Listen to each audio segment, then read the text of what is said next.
sommes 4 fondateurs à l'origine de ce projet, 2 Français, une Russe et un Canadien.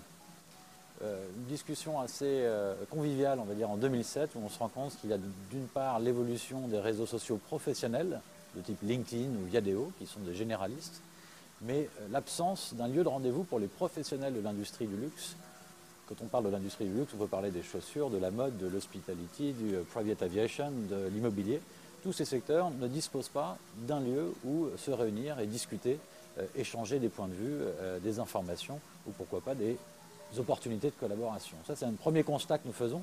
Et le second constat, c'est une information professionnelle disponible pour ces différents secteurs qui est extrêmement variée et qui est disponible mais sur une multitude de supports qui rend impossible la consommation quotidienne de l'information qui est nécessaire à ces professionnels. On ne peut pas lire 150 magazines quotidiens ou blogs chaque jour.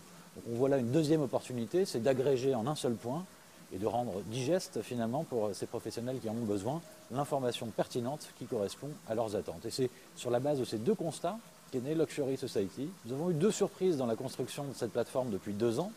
La première, c'est la distribution géographique de ses membres. Nous avons atteint 20 000 membres dans plus de 150 pays, ce qui était quelque chose que nous ne pouvions pas imaginer il y a 2 ans.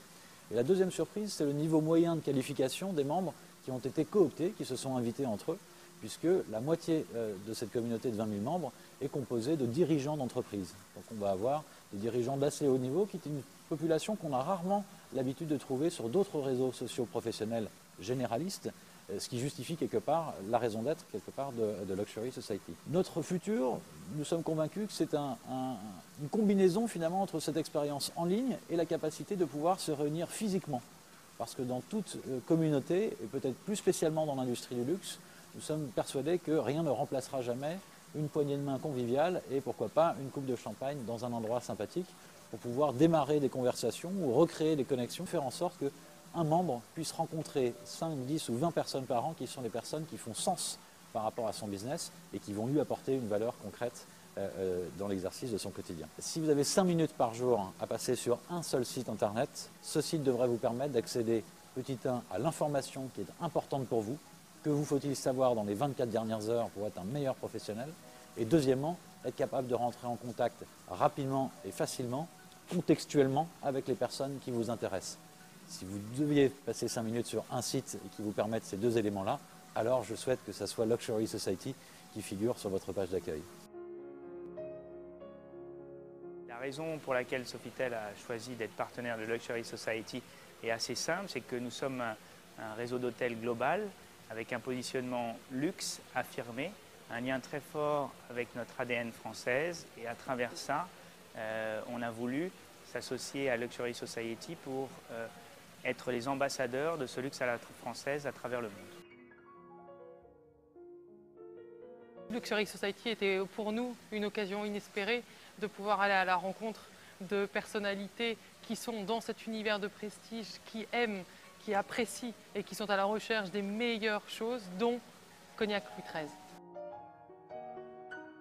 I'm looking for companies which would like to introduce my or tell either their clients or the people who work for them about our company, and I would offer them a reduction for that. But if I can tell them this is what I'm looking for, and they can say, oh, I know that person, why don't you speak to that person, that would be of great help, of course. Because otherwise you sort of shoot into the dark and then you'll see, you don't know what will come back. But that is just wishful thinking. I mean, already organizing something like this is great. So. I cover the fashion and luxury goods industry for a global investment firm, and I felt it was a good way of learning more about the luxury industry, learning things that I don't know about the luxury industry, and also meeting both professionals in the industry as well as people who have an interest in luxury goods.